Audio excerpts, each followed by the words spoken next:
Bienvenidos a nuestro nuevo episodio de nuestro canal Foco Inmobiliario. Hoy ya tenemos el lujo de tener a José Espantoso, presidente de ACEI.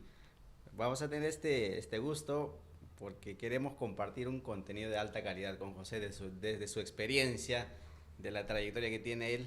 Bienvenido, José, muchísimas gracias por Gilbert, aceptar la entrevista. muchas gracias, Para no, la gracias a nuestro, ti, estar en tu programa con todo gusto, Foco Inmobiliario, y listo para compartir lo que tú quieras. para comenzar, José, háblanos un poco acerca de tu trayectoria, ¿no? Me dices que siempre estabas ligado al deporte, que viene desde de los abuelos, entonces háblanos un poco de esa trayectoria y sobre todo de tu papá también, que fue un gran dirigente de la federación, que nos llevó al Mundial del 82, ¿no? Efectivamente, mira, aunque no lo creas, la tradición familiar del fútbol viene por el lado de mamá y por el lado de papá.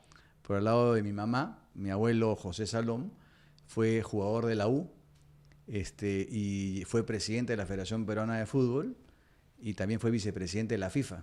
Yo creo que es el dirigente, digamos, que más alto cargo ocupado, digamos, en la línea de la Federación de Fútbol. Esto fue por el año 70, me parece. Y claro, como tú sabes, mi papá pues tiene una trayectoria en el Alianza, ¿no? En el Alianza, en la familia, pues todos somos aliancistas. Hemos heredado esto de mi papá, pues, ¿no? Que ha sido presidente de la Alianza y efectivamente, mi papá fue en el año 90 presidente de la Alianza hasta el 94 y también fue presidente de la Federación Peruana de Fútbol para el Mundial de España 82, ¿no? Claro, hay también episodios que cuentas de tu papá, ¿no? Que fuiste al estadio, esos recuerdos que tú tienes desde niño, en la cual cuentas que fuiste al estadio de Alianza Lima en un clásico, ¿no? Sí, sí. Que coreaban el nombre de tu papá, pero finalmente ese día Alianza Perdimos. perdió. Sí. Pero lo que ocurrió después fue que también un día importante para nosotros, ¿no? Para la tranquilidad del Perú. Tal cual. Y era una anécdota, de hecho tengo una foto en mi oficina de eso. Esto fue el 12 de septiembre del 92, era santo de mi papá, se jugaba un clásico, sábado, y por supuesto mi papá salió por la cancha, se jugaba en el Alianza Lima y toda la tribuna le cantaba Happy Verde, era un momento súper feliz para todos, ¿no? Ver a mi papá, yo creo, es más, yo lo acompañaba, creo que al camerín en ese momento. Toda la barra sur, ¿no? Le cantaba Happy Verde.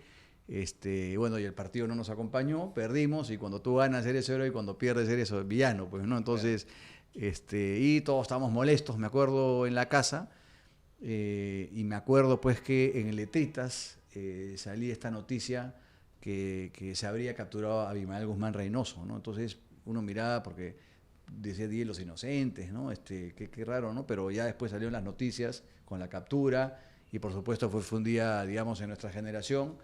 Yo en ese momento tenía 21 años. Fue pues una alegría de poder volver a la normalidad, de sentir que el país se comenzaba a recuperar de alguna manera y nos sentirnos más seguros, porque en una época fue difícil de toques de queda, que no podía salir, era impensable viajar a provincias, salir a provincias a viajar, era impensable, o sea, estamos tomados lamentablemente por el terrorismo. Así que ese día sí, efectivamente, tiene ese doble, digamos, un día para la alianza, digamos, malo, pero obviamente la trascendencia pues, de esta captura fue notable, ¿no? Claro, yendo ya al tema empresarial, tú comentas siempre acerca de tu papá que fue fundador de GESA, ha sido una de las principales empresas constructoras en su momento, que también fue constructor del Arcomar, ¿no? Sí, Es el segundo centro comercial, aparte de Machu Picchu, es las más visitadas, ¿no? Hablas un poquito de la trayectoria. sí, o sea, sí, efectivamente mi papá fue un constructor de los más importantes en el Perú. Pero el visionario, digamos, del Arcomar puntualmente fue coincidentemente el papá de mi socio, de Eduardo Figari. Eduardo Figari es mi socio toda la vida en Albamar, y el papá de él, Eduardo Figari Gold, fue el visionario del Arcomar. Ellos guardaban una amistad de años, también él era arquitecto, mi papá ingeniero, se conocían, y mi papá lo llamó Yebeco, le dijo, ¿qué te parece si hacemos este día del Arcomar? ¿No? Entonces mi papá se juntó con Eduardo, y me acuerdo que les costó muchísimo sacar el derecho de superficie en la municipalidad de Miraflores, y obtuvieron el permiso y desarrollaron Larcomar, ¿no? Hicieron el proyecto de Larcomar, que fue un proyecto, digamos, súper bueno para la época, ¿no? En un pedazo de terreno, digamos, donde no había mayor movimiento, sacaron un derecho de superficie y desarrollaron este centro comercial con un acantilado, con una vista al mar pues insuperable, ¿no? Entonces, y mira cómo es la vida, que años después mi socio de Albamar, Eduardo Figari, hijo, nos juntamos, hicimos esta empresa en el año 2005, ¿no? Háblanos de la trayectoria de Albamar. Me comentabas que tú habías fundado cuando estaban pasando un momento muy complicado en el tema financiero. Y hablabas que cuando fuiste al banco, cuando todo estaba bien, los bancos a tu papá le ofrecían todo el crédito, todo el respaldo, pero a veces uno cuando está quebrado te dan toda la espalda. Entonces, Sí, tú a mí comentabas me que tocó, comentaste a mí me tocó vivir justo ese momento. Yo venía de estudiar mi maestría y el socio de mi papá, ese que me dice, oye, José, ¿por qué no te integras un poco a GESA, a trabajar con nosotros? Y entonces me tocó agarrar el lado, que GESA estaba en el pico, digamos, que le iba muy bien, y nos recibían pues las cabezas del banco, Ibeco, ¿qué necesitas? Una fianza, acá te la damos para la obra tal. Ellos eran más constructores que inmobiliarios en GESA, ¿no? Y nos íbamos al otro banco y lo mismo. Y de pronto hubo esta crisis de la construcción, no salían las obras, gastos generales altos y la empresa en menos se vino en picada. Entonces, así como me tocó estar, digamos, porque de alguna manera me estaban entrenando, digamos, querían que los acompañara en las reuniones con los más altos funcionarios de los bancos. Un año y medio después estábamos entregando todo, o sea, como familia fue duro porque tuvimos que entregar, digamos, activos, en fin, que estaban puestos en garantía, ¿no? Y ahí íbamos a las áreas de recuperaciones, entonces fueron muchas cosas que de alguna manera, a mí también, esa fue una escuela quizás más importante para mí que la propia universidad o la maestría, ¿no? El vivir ese periodo, digamos, de auge y también de pronto, digamos, sentir que todo se iba, digamos, fueron aprendizajes importantes en mi vida, ¿no? Tú comentas que comenzaste la empresa sin ningún capital, ¿no? Y comentas también que fueron a comprar el predio junto con tu socio y preguntaste, ¿tienes capital? Estamos en la clínica americana, en una cafetería, y ya estamos listos para entrar a la reunión con los dueños del terreno. Y yo le digo a Eduardo, mi socio Eduardo, con toda transparencia, yo hoy no tengo un mango. ¿Tú cómo andas? Y él también me decía, yo también estoy medio flojo. Ya, tendremos que buscar después un tercero si nos va bien en la reunión, porque no entramos a comprar el terreno, entramos a convencer a los propietarios que tenían un terreno que, digamos, no les producía nada, era convencerlos de que lo aporten a un proyecto inmobiliario donde nosotros seríamos los gestores. Entonces, ya nos estamos adelantando y si nos dice sí, hay plata para meterle y ninguno de los dos veníamos de una buena época, digamos, económica. Entonces, nos fue bien en la reunión, ¿no? Los propietarios del terreno aceptaron darnos el terreno con una forma de pago atractiva, ¿no es cierto? Y no teníamos la plata para poner capital de trabajo para sacar adelante el proyecto. Y aunque no lo creas, ese proyecto lo hicimos con un capital de trabajo, o sea, para preparar una casetita de ventas. Eduardo, yo, un tercer socio en ese momento, Fernando, vendíamos en las casetas. Nosotros tres vendíamos, hacíamos las separaciones, íbamos al banco. Me acuerdo que habían domingos que estábamos ahí, que de pronto hacíamos 5 separaciones, celebrábamos, estábamos felices y a la semana se nos iban las separaciones. Entonces, era el primer proyecto siempre es duro, conseguir el financiamiento en el banco, pero, digamos, logramos sacar este primer proyecto, que fueron unas townhouses, idea también original del papá de mi socio, que fue nuestro arquitecto en este proyecto, que eran, digamos, townhouses urbanas, pero que tenían 2 niveles, o sea, lo desarrollaban en 6 niveles, en 3 pisos, y hay una pasarela, ¿no?, que te conectaba al siguiente nivel de townhouses. Y fue un producto bien exitoso. De hecho, después lo repetimos fue en la avenida José Gálvez, hicimos uno en Shell, uno en Atahualpa y uno en Melgarejo, en La Molina. Y de ahí lo llevamos también a Trujillo, este mismo concepto, ¿no? Y también en Piura, ahora que me acuerdo, también hicimos townhouses en Piura. Y así es un poco como que ese fue el primer proyecto donde, digamos, nace Albamar, ¿no? Claro, pero también viendo para atrás, ¿qué lecciones te dejó ese trance un poco complicado al comienzo y también cuál es la experiencia de trabajar, ¿no?, con socios? Si bien tu papá también trabajó con el papá y ahora con el hijo, Sí, o sea, yo creo que es fundamental como un matrimonio saber escoger la pareja. En nuestro caso, a nosotros un poco que el destino nos juntó en la clínica americana. Él era hijo de Eduardo, que es con el que estaba viendo el proyecto, Eduardo, y la verdad que como toda relación, esto es como cuando tú haces una sociedad es como un matrimonio. Hay cosas, por supuesto, yo podría tener algunas fortalezas y muchas debilidades, y Eduardo muchas fortalezas, pocas debilidades, pero nos hemos compenetrado muy bien, digamos, a lo largo de los años. Pero sí, nunca claudicamos en nuestra idea de hacer de esto no un negocio, sino una empresa. No es que nos juntamos para hacer puntualmente un proyecto. Desde el día uno teníamos claro que queríamos nosotros trascender, que queríamos ser en algún momento, estar entre las inmobiliarias, digamos, más importantes, digamos, y yo te diría que hoy estamos, digamos, en un nivel importante por nuestra actividad de estar manejando actualmente unos 14 proyectos, ¿no? En simultáneo, entre proyectos que se van vendiendo, construyendo, prevendiendo, entregando, ¿no? Pero, por supuesto que esta experiencia anterior de haber pasado esa dificultad, de haber vivido lo bueno y lo malo, me dejó muchas lecciones, ¿no? Nos dejó muchas lecciones. Claro, pero claro, a veces, muchas veces, las mejores lecciones nos dejan las dificultades, ¿no? Son los golpes que te da la vida y aprender a salir de ellos, ¿no?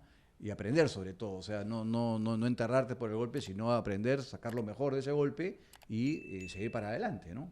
¿Qué tan complicado es sacar una empresa adelante sin capital hoy día viendo atrás? ¿Volverías a hacer lo mismo? Sí, sin lugar a dudas. Yo creo que cuando hay convicción, cuando hay una buena idea, un buen concepto, yo creo que siempre vas a tener la posibilidad que el capital te acompañe, ¿no? Cuando nosotros nos tocó compartir lo que estábamos viviendo, la necesidad de vivienda que había en Miraflores en ese momento, un producto distinto, era un producto pionero, todo el mundo hacía edificaciones verticales y nosotros dijimos vamos a hacer algo diferente, que era idea en realidad del arquitecto. Dijimos esto acá la vamos a romper, dijimos, o sea, vamos a chuntar, la vamos a romper. No tendremos plata, pero la idea es tan potente que creemos que nos va a ir bien. Y claro, al principio no había marca, Albamar no existía como marca, recién era su primer proyecto, todos aprendíamos un poco cómo hacer marketing digital. Yo me acuerdo que era en perú.com, que era un portal en ese momento, hicimos una campaña que me acuerdo perfecto que había un horóscopo, porque era para peruanos en el extranjero. ¿Ya? Era un portal para peruanos en el extranjero. Y una digamos, de las páginas, había deportes, ¿no es cierto? Había política, había espectáculos. Una de las páginas era horóscopo. Y no me digas cómo se nos ocurrió publicitar en esa página horóscopo. ¿Ya? Me acuerdo, era una bola de cristal, salí el proyecto Townhouses y decía algo así como que tu destino está aquí, ¿no? Y nos dio un montón de leads y vendimos en el extranjero y nos pareció una cosa increíble lo que pasaba, ¿no? Entonces fuimos agarrando tracción, nosotros mismos vendíamos, comenzamos cuando nos choteaban, digamos, en una separación, nos decían no, por tal razón, entendíamos por qué, modificábamos a veces, digamos, la estrategia que estábamos teniendo de precios, ¿no? Entendíamos por qué algunos se interesaban más por las de arriba, menos que las de abajo, lo importante que era el tema del estacionamiento. Entonces comenzamos a aprender y a mejorar cada vez nuestro speech de venta. Y entonces los primeros meses me acuerdo que fueron duros, decían, pucha madre, no están caminando las ventas, pero de pronto agarramos viada. Me acuerdo que una dificultad también fue financiar el primer proyecto con un banco, ¿no es cierto? Y ahí, en ese momento, el banco que nos dio la mano, claramente fue el Banco Sudamericano en el momento. Nos encontramos con excelentes funcionarios en el momento que nos ayudaron, apostaron por nosotros, porque digamos nosotros normalmente tú pones un aporte propio, ¿no es cierto? Y ellos dejaron que este aporte que venía del aporte del terreno, que no era sangre nuestra, digamos, sino de los que estaban apostando por nosotros, sea considerado en la estructura financiera como el aporte, ¿no? Entonces, y ya con las preventas que logramos pudimos financiar la obra y sacamos, digamos, este proyecto que fue el primero que hicimos, ¿no? Hasta el momento, ¿cuántos proyectos ya ejecutó Albamar como empresa? Como 35 proyectos que ya hemos entregado y ahorita estamos en más o menos a la vez, en simultáneo, haciendo 14 proyectos, ¿no? En simultáneo en este momento. O sea, en simultáneo me refiero que los agarras de un momento, por ejemplo, que hemos comprado el terreno y hemos comenzado a vender. En el otro extremo hay otro que estamos terminando de venderlo, ya terminamos la obra y nos quedan unos saldos, y hay otros que están en plena construcción y los que estamos vendiendo, ¿no? Entonces, ese portafolio más o menos suman 13, 14 proyectos actualmente. Claro, es una trayectoria muy importante. Viendo ya el tema macro, Siempre se comenta que hay un gran déficit de viviendas en el Perú, tanto cualitativo y cuantitativo. Si bien el Ministerio de Vivienda hace 20 años lanzó ciertos programas sociales, ¿por qué crees que esos programas no llegan a impactar tanto a la mayoría de los peruanos?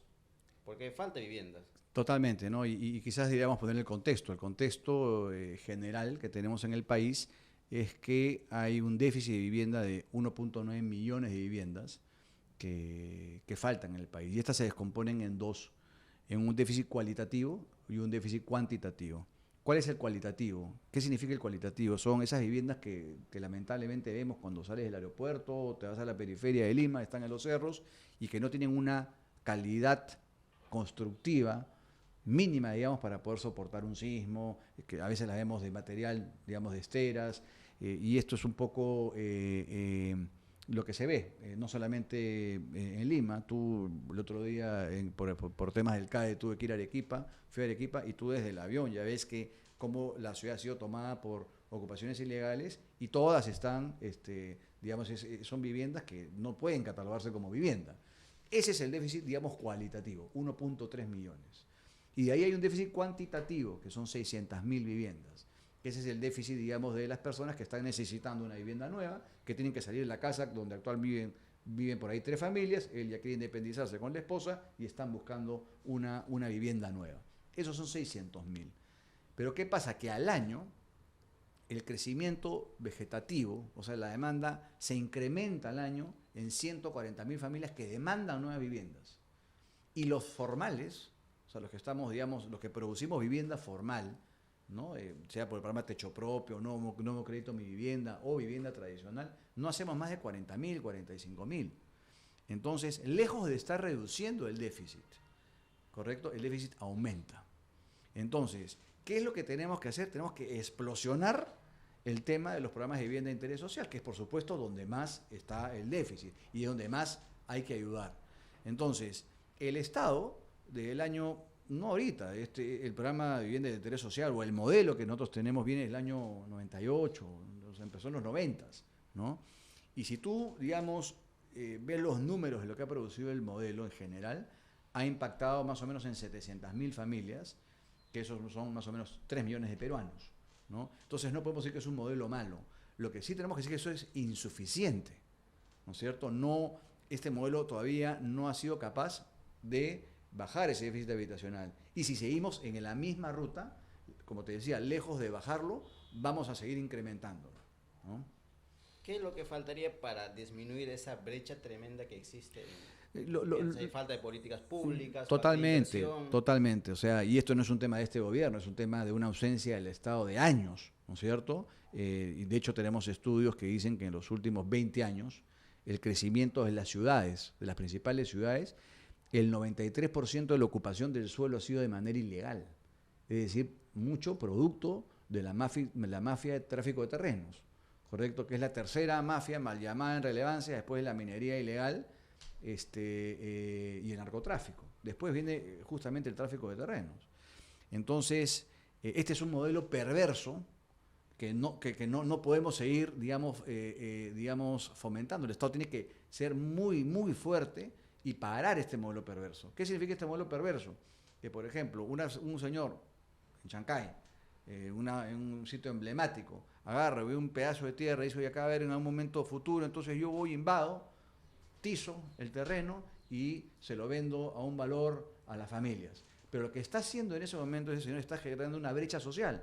Porque tenemos estudios, acá hemos tenido un estudio, por ejemplo, con el IPE, el Instituto Peruano de Economía, que nos da datos reveladores, donde compara cómo los índices de pobreza, por ejemplo, de las personas que viven en una ocupación ilegal versus a una ocupación formal. Y ese índice se duplica. O sea, el índice de pobreza se duplica.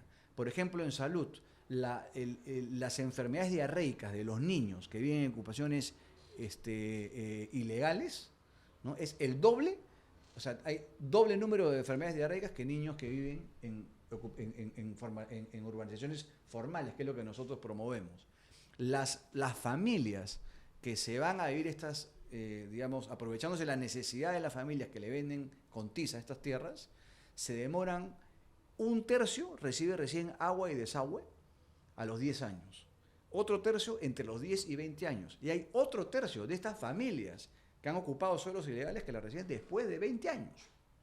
Entonces es un modelo perverso porque durante todo ese tiempo están pagando el agua 6 veces más cara de lo que llega en tu red pública, digamos, en tu recibo de agua, o en el recibo de agua de los que nos están escuchando, o en mi recibo de agua. 6 veces más cara, ¿no? Entonces, ese modelo perverso lo tenemos que, digamos, totalmente erradicar.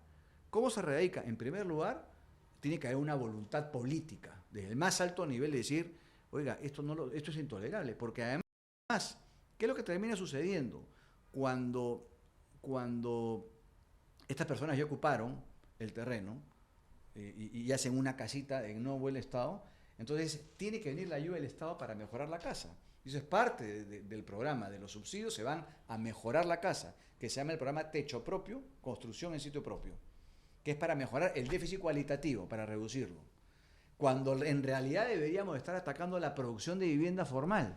O sea, deberíamos meter más recursos en hacer vivienda formal, porque tú lo sabes perfectamente, Gilbert, el día que uno entrega una vivienda producto de una urbanización formal, ese día le estás cambiando la vida a la familia. Ese día está recibiendo agua en su casa, su casita. Está recibiendo desagüe desde el día 1, luz desde el día 1 para que pueda estudiar, ¿no es cierto? Al lado de esas casas, cuando hay una habilitación urbana, se dejan paños para los colegios. Entonces hay educación, comienza a ponerse instituciones educativas y cerca de urbanizaciones se ponen postas médicas. Entonces nosotros sostenemos que la producción de vivienda formal es un cerrador de brechas sociales.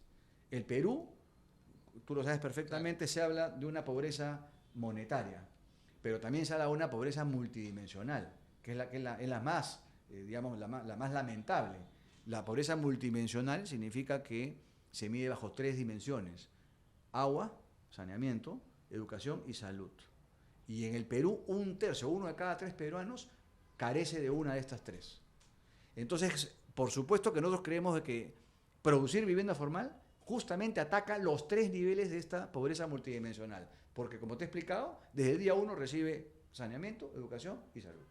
Una comparación entre un niño que vive en una vivienda formal y una niña que vive en un asentamiento humano. Sí. Pero la responsabilidad de parte también me imagino que es entre todos, porque tanto el que compra esos proyectos ilegales, el que hace la invasión. Entonces, o sea, yo totalmente de acuerdo, pero yo creo que hay que ir más arriba. Quien está traficando tierras para mí es tan responsable como la inacción del Estado, ¿no es cierto? Quien compra en ese tráfico, yo creo que es más una desesperación de no tener dónde vivir. Y entonces se aprovechan de la necesidad de las personas. Es una respuesta a la ausencia del a Estado. la ausencia del Estado. Entonces lo que tiene que suceder es que haya tal oferta de viviendas que la persona, antes de decidir irme a una invasión, me vaya a una vivienda formal. Y para eso tiene que haber ayuda del Estado, que son los famosos subsidios de vivienda. ¿Correcto? Nosotros tenemos un modelo en el Perú instaurado que es el modelo ABC, para que me entienda tu público. El A es el ahorro, es la cuota inicial que las familias han podido justamente juntar para poder comprarse una casita, una casa, ¿no? B es el bono, es la ayuda que el Estado otorga a las familias, no a las inmobiliarias como a veces se ha querido decir, a las familias, para que con la suma de la cuota inicial de A más B puedan acceder a un crédito. Y entonces ese es el programa, esos son los programas que se llaman el programa Techo Propio, pero en la modalidad de adquisición de vivienda nueva, para comprar una casa nueva.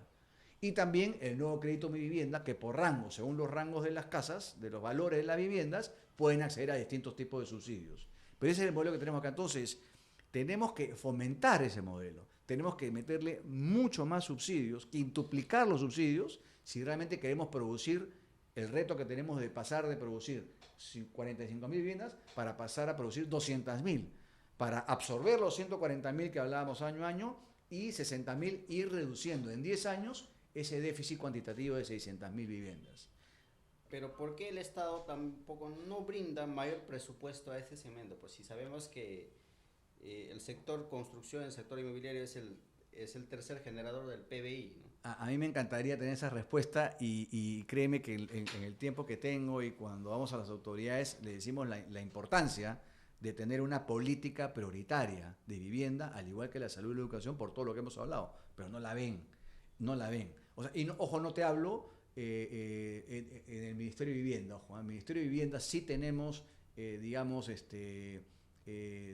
coincidencias, hemos trabajado bien, tanto con la ministra Jaña, porque te hablo desde mi experiencia como presidente de ACI, me tocó trabajar con la ministra Jaña Pérez de Cuellar y con el ministro Durich ahora en esta gestión. Y en ambas gestiones yo he visto voluntad por el lado de ellos de atacar el problema frontalmente y de producir más vivienda, pero el tema está en un nivel arriba. Digamos, para mí el problema está en una voluntad política de la Presidencia de la República, de decir hay que hacer vivienda nueva y hay que darle una instrucción al Ministerio de Economía para que impulse estos programas. Porque finalmente uno puede pedir subsidios, pero al final te acotan el presupuesto. Te dicen, no, oye, para este año para vivienda tenemos tanto. Ahora, ¿hemos dado un paso importante? Sí, hoy día por lo menos tenemos predictibilidad en los presupuestos. El año pasado no sabíamos si el nuevo crédito de vivienda iba a continuar, porque en la partida del presupuesto no había. Entonces tú tenías desarrolladores inmobiliarios que habían apostado por terrenos, estaban construyendo su programa y de pronto no había esta ayuda que da el Estado a las familias, con lo cual la venta se cae, disminuye y desalienta la inversión. Ahora por lo menos sí hay predictibilidad y esa es la parte que saludamos del presupuesto de este año, que ha sido de 1.500 millones de soles, insuficiente todavía, porque si nos comparamos con Chile, por ejemplo, digamos pasando a dólares, estos 1.500 millones de soles son 350 millones de dólares, Chile tiene 4.500 millones de dólares y tiene menos déficit habitacional. Y Colombia una cifra similar, ¿no es cierto? Entonces, si realmente queremos reducir, ya sabiendo, para mí el tema es muy simple, sabiendo que entregar una vivienda formal ayuda a reducir brechas sociales y que en este país necesitamos a gritos reducir brechas sociales, entonces es imperativo que haya la voluntad política del más alto nivel para dar esa instrucción y declarar la política de vivienda como prioritaria a nivel de la salud y educación y recibir más presupuesto para que la oferta se explote en todo el país, no en Lima, en todo el país se necesita vivienda, producir vivienda de vivienda de interés social, ¿no? También es parte de responsabilidad del Estado, sabiendo también que parte de ese presupuesto que destina a los programas sociales lo van a recuperar en los impuestos. Siempre hablas que se recupera casi un porcentaje mucho mayor destinado a las viviendas sociales, me comentas siempre, ¿no? Totalmente. Y yendo en línea a tu pregunta anterior, cuando decías la importancia del sector inmobiliario, que no quiero dejar de decir en tu programa, un estudio hecho por Apoyo reflejó que dentro de la inversión privada total del país, y todos sabemos que la inversión privada es el motor de la economía, la inversión inmobiliaria es la segunda en importancia después de la minería. O sea, la minería pesa 9.8%, la inversión inmobiliaria pesa 9.2% y genera 257.000 empleos. En un año donde la inversión cayó, la inversión inmobiliaria subió en 16% de un año a otro. Entonces, ¿qué hace un ministro de Economía cuando quiere reactivar la economía en Chile, por ejemplo? Pues nos han contado nuestros padres en Chile.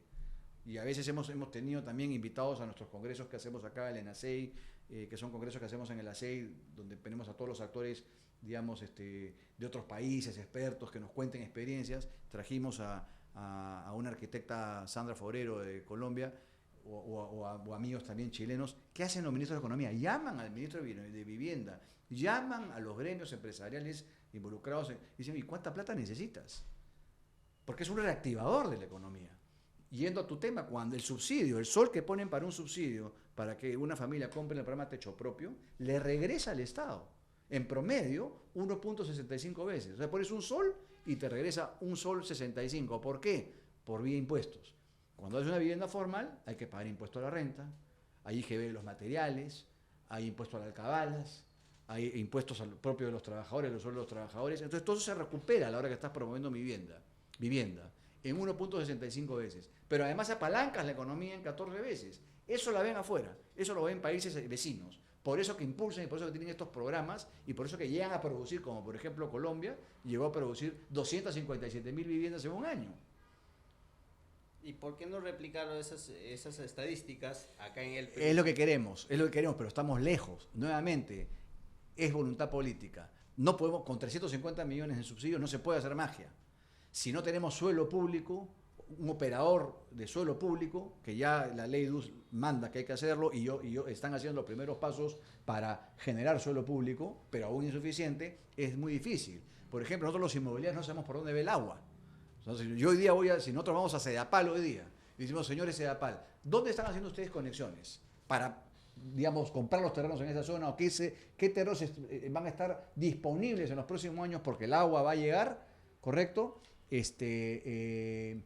Para poder, digamos, hacer promoción de vivienda inmobiliaria. No tienen un plan de crecimiento, ¿correcto? Casi todo el presupuesto de Sedapal se va a cerrar las brechas sociales que han dejado los tráficos o la ocupación ilegales anteriores. Entonces, una invasión que se hizo hace 10 años, hoy día Sedapal está preocupada en cómo le lleva agua a esa población. Y que justo que hay que llevarle agua, nadie dice que no. Pero es un modelo perverso, porque, por ejemplo, en los últimos años se gastaron 15.000 millones de soles, ¿no es cierto?, en hacer este tipo digamos, de llevar las redes a las invasiones anteriores a un costo altísimo. Cada conexión domiciliaria en una ocupación ilegal cuesta casi el valor de 2 módulos techo propios. Eso es lo que cuesta llevar agua, digamos, a una ocupación ilegal en promedio. Entonces, y encima uno dice, oye, bueno, de los 15.000 millones, te preguntarías tú, ¿hemos bajado la cobertura? No, la respuesta es no. En los últimos años, más bien subió, de 11 a 16%. ¿Por qué? Porque si bien es cierto, a algunos le llevas agua, pero por el otro lado te están invadiendo nuevamente. Entonces eso te produce que otra vez tengas más déficit de cobertura de agua. Entonces acá hay que ser frontal, hay que eliminar, hay que parar el tema del tráfico ilegal de terrenos, no se puede permitir, o sea, ahí tiene que haber una acción decidida del Estado, por ejemplo, en el Ministerio del Interior debería haber una división especializada de inteligencia para esto. Oye, te adelantas, ¿no? Y se está viendo que se viene una invasión por acá, Chancay. No la permite, lo tienes que sacar porque si no, dejarlos es nuevamente generarle un costo social al Estado. La factura la va a tener que pagar 10 años después a un costo altísimo. Entonces, pero también hay que entender la necesidad de la gente. ¿Qué hace? ¿A dónde vive? Entonces, por eso es que tiene que haber oferta disponible. Tenemos que pasar de hacer, de alguna manera, en el mediano plazo de 45.000 a 200.000 viviendas, ¿no? Y ahí hay un componente fundamental. ¿Te acuerdas que te hablaba hace un rato del A, ahorro, B, claro, que es el bono, y el C, crédito? El C crédito funciona, digamos, muy bien, digamos, en las clases medias bajas en adelante, ¿correcto? Pero si tú ves la penetración del crédito hipotecario sobre el PBI y lo comparas con otros países, por ejemplo, Argentina tiene 0, ¿no? ¿Por qué? Porque recién Argentina ha desembolsado su primer crédito hipotecario a raíz de Milei hace unos meses, y seguramente Argentina va a explotar. Nosotros tenemos 6% de penetración, 6-7%. Colombia, 8-9%. Chile, 27%. Para que veas cómo la penetración que tiene el crédito inmobiliario en un país vecino. Y nosotros tendríamos que ir a lo mismo. Por eso es fundamental también trabajar en la C, que es la inclusión financiera. Cómo hacer que más peruanos, que son los que más necesitan, los que van a comprar las casas de techo propio, que tienen un valor hasta 130.000 soles aproximadamente, cómo hacer Estado, sector privado, obviamente los bancos, las microfinancieras, los gremios, etcétera, cómo hacer para que entender a estas familias, la manera como generan ingresos y tener más inclusión financiera. Y hay estudios que demuestran de que tienen capacidad de pago, porque cuando tú le entregas la casita, el módulo, inmediatamente comienzan a construir, hacen el segundo piso, amplían la casa, es decir, tienen capacidad de pago, ¿no es cierto? O cuando compran digamos, en cuotas, demuestran una capacidad de pago. Eso hay que agruparlo, hay que ponerle un producto financiero, ¿correcto? Y entonces que se financien a 7 años, 8 años, y entonces se puede entregar un mejor módulo, una mejor casa que ya no necesita ser ampliada. Además, cuando la amplías, la estás haciendo seguramente sin ninguna asistente técnica. ¿Me explico? Entonces, ese es el gran tema, ¿no? Pero en un país informal, justamente el análisis que hacía ASEI, mejor dicho, el 93% de las viviendas son informales en el Perú. ¿Cómo también combatir, ¿no?, esa informalidad habiendo tanta autoconstrucción en el Perú? Como te decía, la única manera de combatirla es teniendo políticas públicas, ¿no es cierto?, que que nos ayuden a producir más vivienda para que haya tal oferta que para, digamos, el cliente final, es decir, la familia peruana, antes de optar por la informalidad y por una ocupación ilegal, opte por la formalidad, ¿no? Y para eso, digamos, por un lado hemos hablado de la importancia de tener una división en la policía para combatir el tráfico ilegal de terrenos. Hemos hablado poco, pero podemos ampliar un poco lo que es el operador público de suelos. Hay que ponerlo en práctica. Necesitamos un Estado que lleve agua, saneamiento, electricidad a terrenos en todo el Perú, ¿correcto? Para que, digamos, con la tierra disponible, las inmobiliarias, los desarrolladores inmobiliarios puedan invertir, comprar los terrenos y desarrollar vivienda. Necesitamos una ley de financiamiento habitacional. Esa ley lo que hace es decir, bueno, si hoy día tenemos 350 millones de subsidios, tenemos que pactar en una mesa, digamos que la estamos pidiendo, o sea, una mesa ejecutiva de trabajo con el Ministerio de Economía y que tiene que ser intersectorial, etcétera, tener esa línea de cómo los subsidios van a crecer en el tiempo para tener predictibilidad. Hoy día son 350, el próximo 500, el próximo 600, 1000 y acercarnos a los 4500 para llegar a esa producción de viviendas. Esa es una política de financiamiento habitacional que la estamos proponiendo nosotros. Otro tema es declarar, y para mí esta es la más importante, es declarar una política de vivienda nacional de manera prioritaria al nivel de la salud y la educación. Eso nos parece fundamental. Por eso es que desde ACEI nosotros hemos preparado en conjunto con Vidensa, que es dos exministros, uno de Economía, uno de Construcción, un documento que se llama Plan de Vivienda Nacional. Si tú veías los planes, por ejemplo, de los partidos políticos en las últimas elecciones, en ningún plan de gobierno existe la palabra vivienda. No existe. Entonces, ¿cómo después le rindes cuentas? Oiga, usted propuso vivienda, propuso ampliar los subsidios, propuso hacer operadores públicos de suelos, usted propuso esto en el plan. Hágalo. No tenemos cómo pedirle una rendición de cuentas. Por eso es que ahora nosotros estamos terminando este documento y lo que estamos haciendo es ir a cada uno de los partidos políticos sin interesar el color político, porque finalmente si son autoridad y queremos que en el ADN de cada agrupación política esté metido el tema de la vivienda, ¿no? ¿Cómo? Pero siempre defendiendo el tema del Estado como promotor de la vivienda, ojo, no el Estado como constructor de vivienda, que eso ya lo hemos tenido en años anteriores. No queremos que ese modelo regrese porque lo único que ocasiona es clientismo político. O sea, solamente recibe vivienda en ese complejo que se ha hecho, el Estado lo ha hecho, el que tiene el carnet político. Eso, por supuesto, nosotros lo desterramos por completo. Lo que tiene que hacer el Estado es ser promotor de la vivienda con estas acciones que estamos comentando, ¿no? Pero ¿cómo el Estado puede ser promotor sabiendo que todas las instituciones no se ponen de acuerdo, ¿no? Por un lado el Ministerio de Vivienda dice otro, por otro lado las autoridades municipales dicen otro, entonces... Totalmente de acuerdo contigo. O sea, digamos, es complejo porque son muchos los actores, ¿no es cierto? Pero yo vuelvo a decir, cuando hay voluntad política, por lo menos desde el lado del Ejecutivo, lo resuelve. Si tú tienes un presidente, una presidente, que dice, oye, yo a esto le tengo que dar prioridad, porque claramente fomentar esto nos va a reducir brechas sociales. Entonces, cuando tú eres presidente, llamas a tu primer ministro, al ministro de Economía, señores, esto es prioritario. O sea, en la reasignación del presupuesto no puede ser 350, tiene que ser el siguiente año 1000 por lo menos. Y tener una política de crecimiento porque mi gobierno, del presidente, va a apostar por la vivienda. Y resuelves el tema del Ejecutivo. ¿Ahí acaba el tema? Por supuesto que no. Tienes también el tema de los gobiernos regionales, municipales, porque a veces obstaculizan desarrollo inmobiliario. Entonces, también ahí hay un reto, tener estabilidad jurídica, tener planes de desarrollo urbanos en todo el Perú. Lamentablemente, no existen planes de desarrollo urbanos en el Perú. Por ejemplo, mira, no te voy a hablar de provincias, que el tema es una lágrima en provincias, ¿no? Pero solamente en Lima tenemos un plan metropolitano del año 1990. Ese es el que rige hoy día. Y se han hecho ordenanzas en función a ese plan metropolitano. Es verdad que ya existe un plan metropolitano con una mirada hacia el 2040, me parece, que se aprobó en el 2022, pero aún no está en ejecución. Se están desarrollando, y eso es una buena iniciativa, y sé que la Municipalidad de Lima está trabajando en esto ya conscientemente y fuertemente. Ya se están haciendo el PDU para la zona norte de Lima, van a seguir con la zona centro, etcétera. Pero hoy por hoy no tenemos, y mira la cantidad de años que ha pasado. O sea, ahí es donde hablo que hay un Estado ausente en todos sus niveles, ¿no es cierto? Chancay, ¿Hace cuánto sabemos que hay un proyecto emblemático en Chancay y hoy hasta ahora no tiene un proyecto de desarrollo urbano aprobado? Está por aprobarse, de acuerdo, y muy bien, ¿no? Con las iniciativas del ministerio y todo. Y ha sido consensuado, entiendo también, con la población, como debe ser. Pero, digamos, eso debió estar aprobado mucho antes.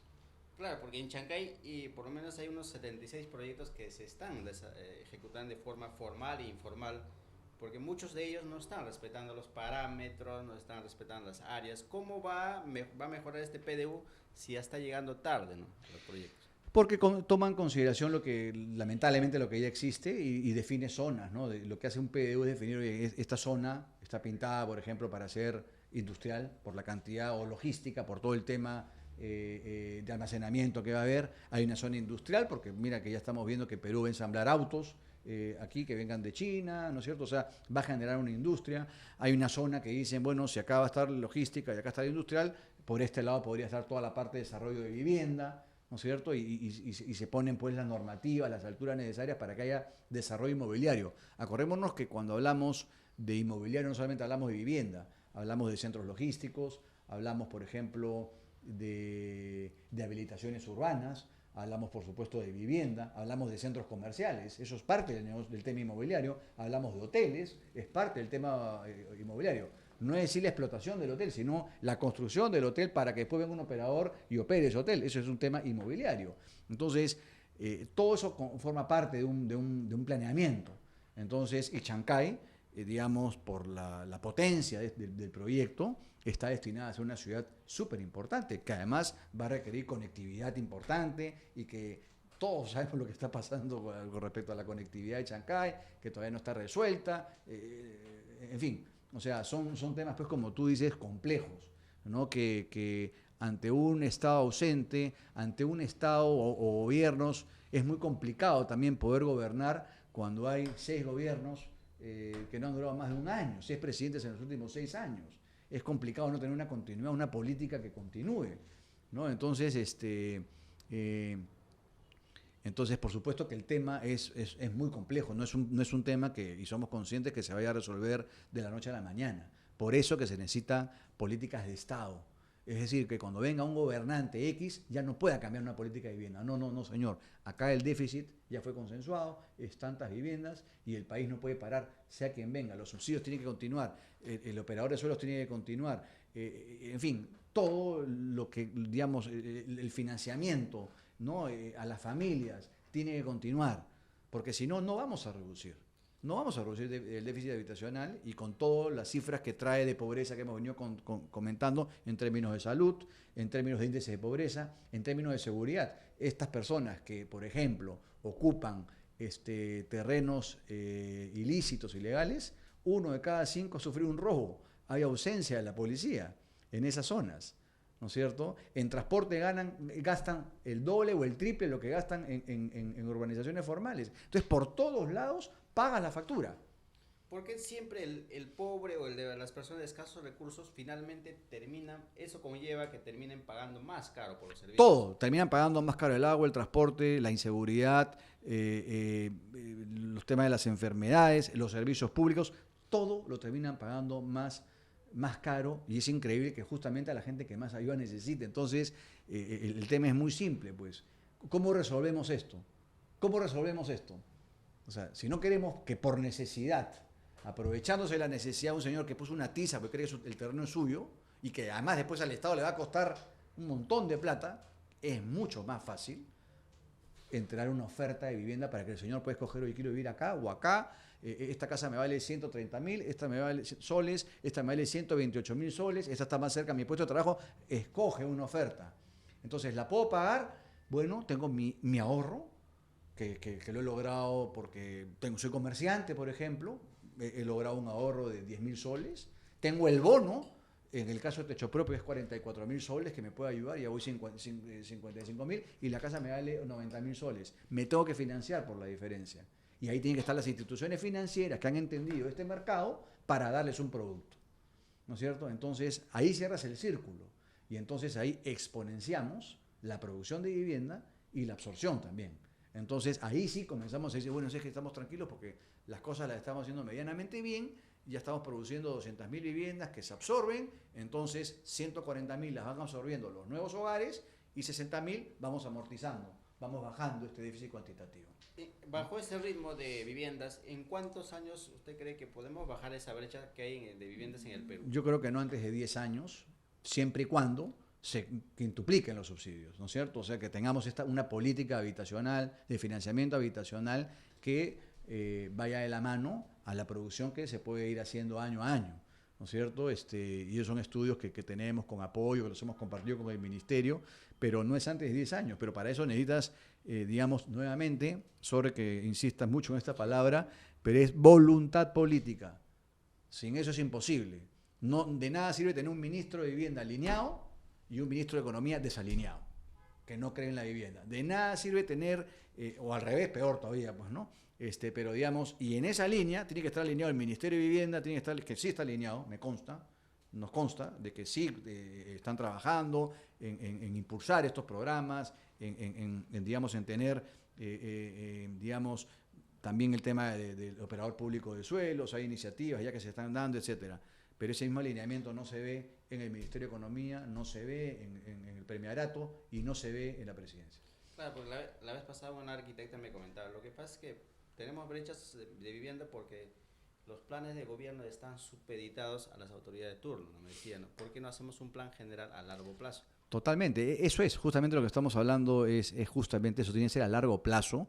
Yo por ejemplo, pienso que es un error, y esto, yo felizmente no soy político y lo puedo decir, ¿no? Pero eso de que tengamos que estar lidiando con 42 municipalidades, debería haber un solo plan, o sea, una sola, digamos, una autoridad, digamos, en Lima metropolitana que defina las alturas, digamos, las densidades, todos los requerimientos, digamos, para poder edificar. Porque si no, si tú le das prioridad al alcalde de este distrito, a todos tienen eso, entonces cada uno, digamos, hace su propio festival del tema. No, yo a mí, mi distrito, mis vecinos me piden 5 pisos. Oye, no, pero el anterior decía 7, no, pero yo quiero 5 porque mis vecinos me dicen 5. Entonces, no, tiene que haber una estabilidad jurídica. Entonces, la única manera de que haya una estabilidad jurídica es que haya un ente que rija todo, absolutamente todo, el planeamiento urbano de la ciudad y que los alcaldes ya no tengan, no estos alcaldes, los que están en este momento, ningún alcalde de los que vayan a venir. O sea, hay un plan tan claramente puesto en la ciudad, en cada calle, etcétera, que uno ya sabe dónde hace o no la inversión. Y después de eso, ya, digamos, si alguien quiere romper esa estabilidad, bueno, está quebrando pues un Estado de Derecho, ¿no? Pero para eso se necesita pues una autoridad, digamos, autónoma que vea todo el tema de la planificación urbana. Como que la llamada tiene que ser el Instituto Metropolitano de Planificación, que entiendo están haciendo estos planes de desarrollo para ya que toda la Lima esté, digamos, bien diseñada, ¿no? ¿Cómo ve este tema de las municipalidades, ciertas municipalidades acá en Lima que se oponen a la construcción de viviendas de interés social? Mal llamado, ¿no? Deberían llamarse, como usted dice, viviendas asequibles. Sí. Eso estigmatiza. Sí. Cuando hablamos de vivienda social, cierto tipo de personas van a venir ahí, entonces eso también preocupa a los vecinos. Totalmente. Yo creo que primero son pocas las municipalidades, estamos hablando en todo el Perú de 1.800 localidades donde, digamos, el sistema ha funcionado y hay 3, 4 municipalidades que se han opuesto, digamos, a este tema. Sí, yo creo que cuando se da la ley, digamos, para incentivar alturas, que ojo, no solamente quiere decir que, digamos, Selén se acoja a esos parámetros que eran perfectamente legales y compró un terreno para hacer más altura, también tiene que cumplir unos requisitos. No es que vendo los departamentos al costo que yo quiera, no.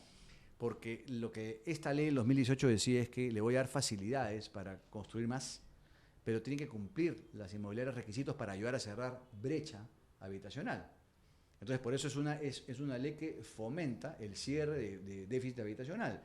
Entonces, y lo que decía es que tienes que promover que en esa edificación mínimo el 50% de los metros cuadrados vendibles tienen que ser vivienda de interés social.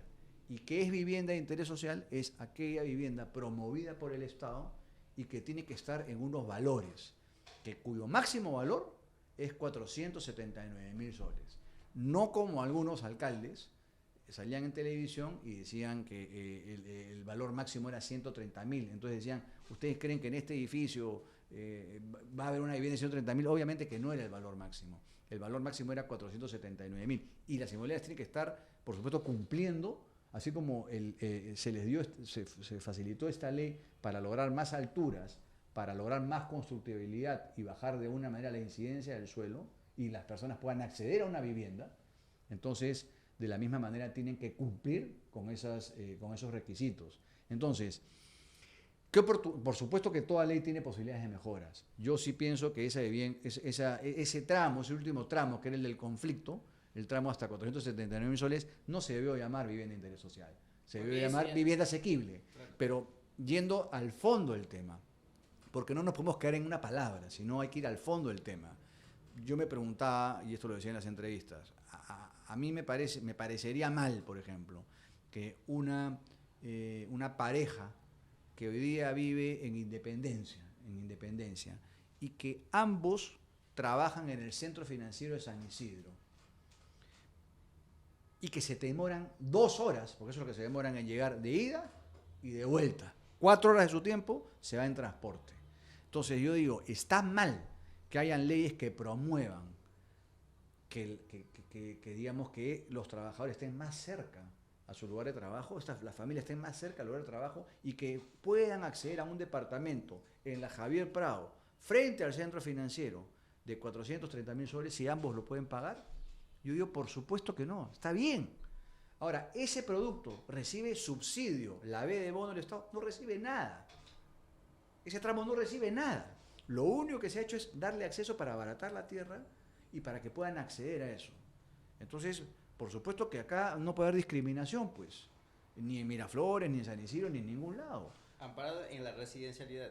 Así es, y hay que ver qué es la residencialidad en todas las partes, por favor, tú, digamos, compara ciudades como Medellín, Bogotá, Santiago, México, etcétera. Hablamos de edificios de 65 pisos. Hablamos de movilidad sostenible. ¿Qué es movilidad sostenible? Por ejemplo, lo que se propuso hace tiempo en el mismo San Isidro. No sé si tú sabes, pero en el mismo San Isidro había una zona CEN de reglamentación especial, que era el cuadrante entre el Sanjón, entre la Arequipa, el Sanjón, Javier Prado y Aramburú. Esa era la zona CEN. ¿Qué permitían? Hacer departamentos de 40 metros y de 60 metros, con menos estacionamientos. ¿Para qué? Para promover movilidad sostenible. Claro, está cerca el trabajo. Hay que traer a esos jóvenes que están lejos, cerca a su puesto de trabajo, y fomentar que se muevan en bicicleta o que caminen si están cerca, o que se muevan con una patineta o un scooter o lo que sea. Y eso pasa en todas las ciudades del mundo. Entonces, pero también hay que ponerse del lado empático del vecino. Y por eso es que es importante consensuar. Y por eso es que nosotros, cuando sale el fallo del Tribunal Constitucional, que fue lo que gatilló todo el tema del problema del 2023, claramente el tribunal dijo 2 cosas, ¿no? 2 cosas muy relevantes.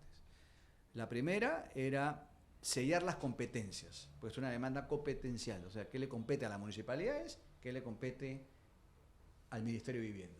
Y cuando hablo de municipalidades, no son las municipalidades locales, son las municipalidades provinciales, ¿no es cierto? Los alcaldes salían, me dio la razón, no, a Lima le dio la razón. O sea, Lima es la que el tribunal le ha dicho, oye, tú tienes facultades para legislar en materia de alturas, de zonificaciones, pero el Ministerio de Vivienda, en su rol promotor, justo el que hablábamos, el Ministerio de Vivienda es para promover vivienda asequible, para promover que haya inclusión financiera, etcétera, tiene un rol promotor para fijar tamaños, por ejemplo, de departamentos, el número de estacionamientos, otras prerrogativas de cuando uno edifica, de los parámetros constructivos.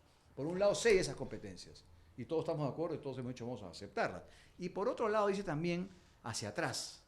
Lo que se ha hecho hacia atrás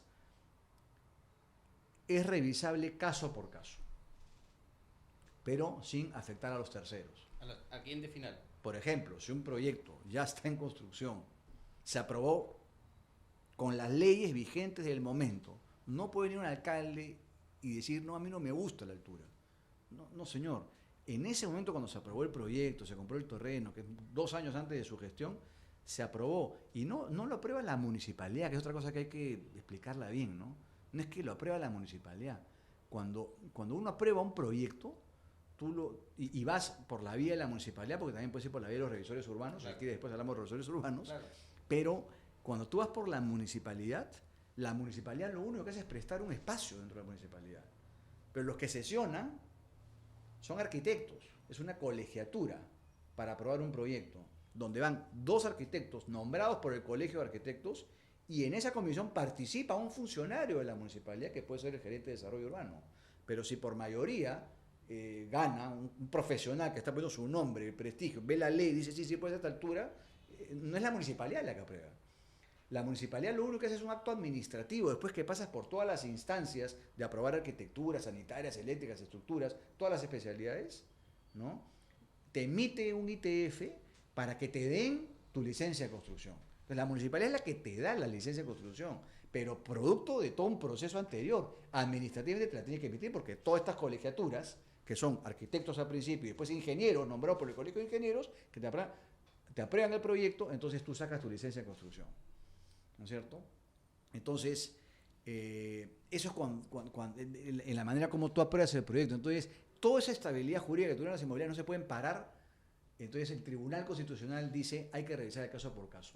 Las inmobiliarias que siguieron todo este proceso, por ejemplo, que se financiaron para comprar un terreno, ahí había un banco afectado. Pero lo más importante, familias afectadas, que compraron una vivienda y que ahora no tienen fecha de entrega de sus departamentos porque vino un alcalde y les paró la obra, sin ningún argumento técnico, porque mandó los expedientes al ministerio. Entonces, eso, por ejemplo, era lo que nosotros de alguna manera, reclamábamos, ¿no? Entonces, cuando viene todo el tema del tribunal, lo que hicimos es invitar a conversar a todas las municipalidades que de alguna manera se oponían. En este caso eran 5.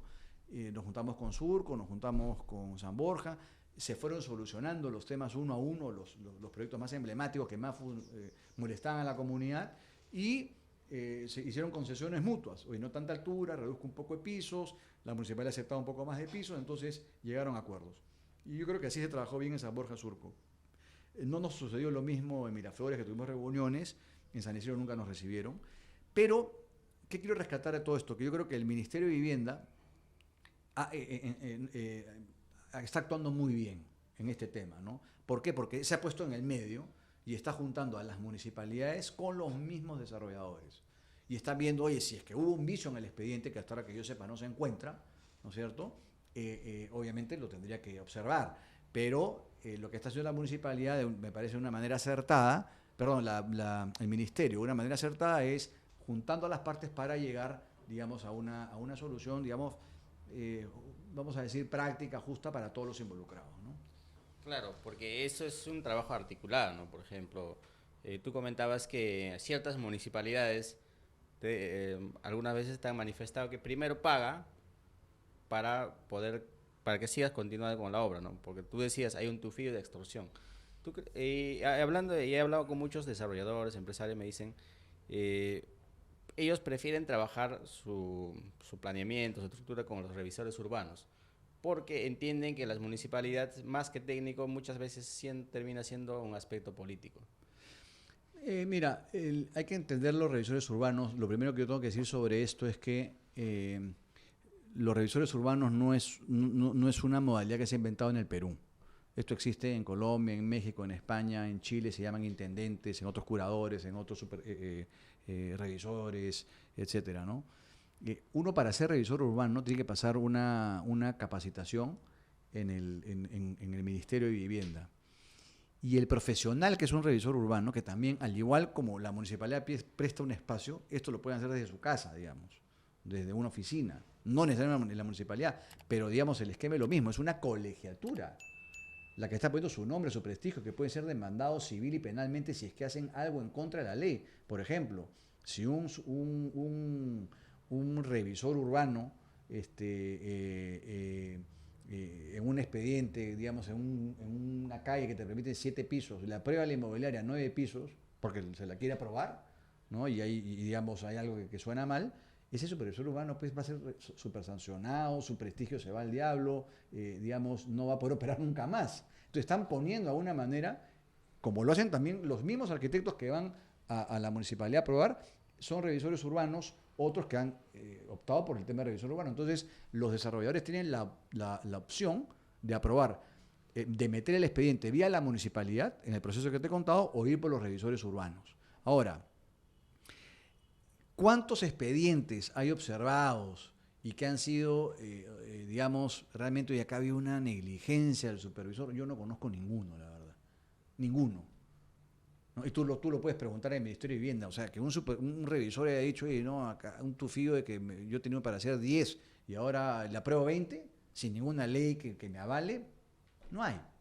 Son muy pocos. O sea, te digo que la tasa de observaciones es menos del 1% de lo que ha sido observado realmente por las municipalidades, que en todo caso ahí tendrían que irse a la segunda instancia, porque cuando tú apruebas por revisor urbano y no estás de acuerdo con la municipalidad, tiene que ir a la segunda instancia, que es el Ministerio de Vivienda.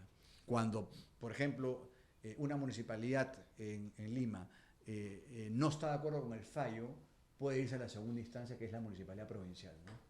Claro, ¿cuál es la principal función de un revisor urbano? Para la gente que no conoce mucho de ese tema, detállame un poco, ¿qué función, o si su opinión es vinculante? Sí, o sea, un revisor urbano, ¿qué pasa? Que hay muchas localidades en el Perú, ¿ya? Que en las mismas municipalidades no llegan los arquitectos.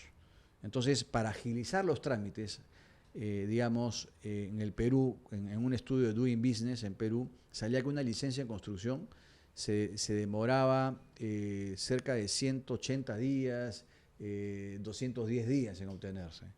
Entonces, eso te mata cualquier inversión.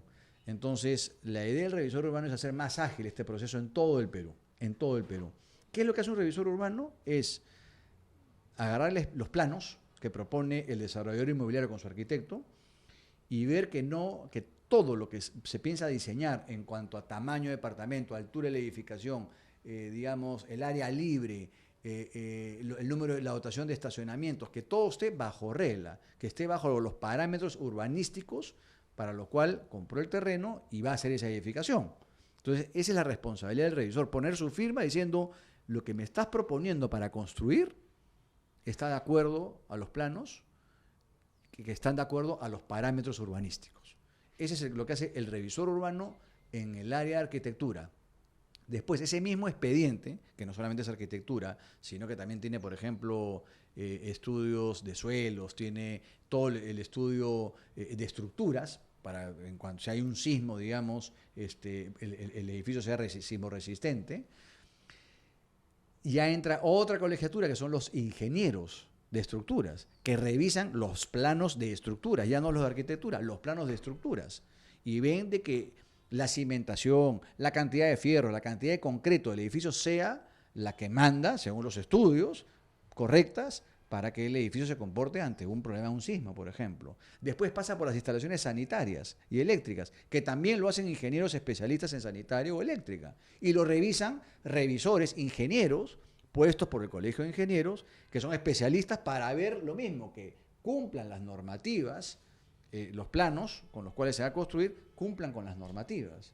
Entonces, todo eso se le llama revisores urbanos, pero en realidad es una colegiatura que es la que está aprobando un expediente. Lo único que la diferencia es que no lo hace en la municipalidad como un lugar, sino lo hace desde una oficina o por Zoom, si quieres, revisan los planos y dictaminan, hacen un dictamen cuando todo está a favor, que se llama ITF, Informe Técnico Favorable.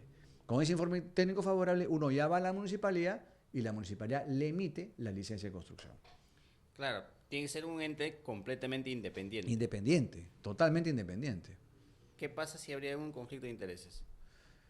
¿En qué sentido? Por ejemplo, vamos a suponer que un desarrollador inmobiliario contrata a un revisor urbano, amigo, vamos a decir, y le dice, oye, mira, compadre, o haya trabajado con él en este terreno, donde hay 10 pisos, sácame 15 pisos, ¿no es cierto?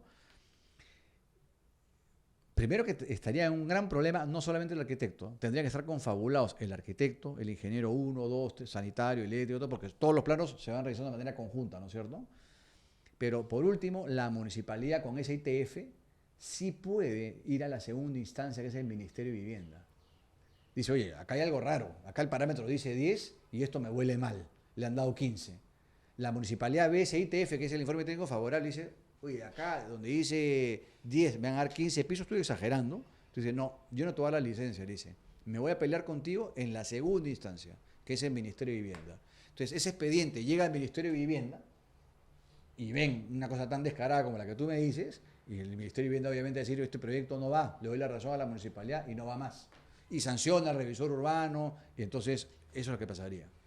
Claro, y hablando, José, el puerto que hoy día está de moda, en tu opinión, ¿qué impacto va a generar en la economía, en la infraestructura, en los lugares aledaños? Por ejemplo, en este caso, Chancay, Huaral. Guaral, ¿no? En general, bueno, no lo digo yo, o sea, en general el impacto en Huaral, en Chancay es enorme, en cuanto a nivel de empleo, en cuanto a mejoramiento de índice de pobreza, porque, o sea, Chancay va a ser full empleo, no hay ninguna duda. Se van a crear ciudades, las ciudades aledañas a Chancay van a querer ir a trabajar, a vivir a Chancay, ¿no es cierto? Por todo lo que va a traer consigo el movimiento comercial que va a existir.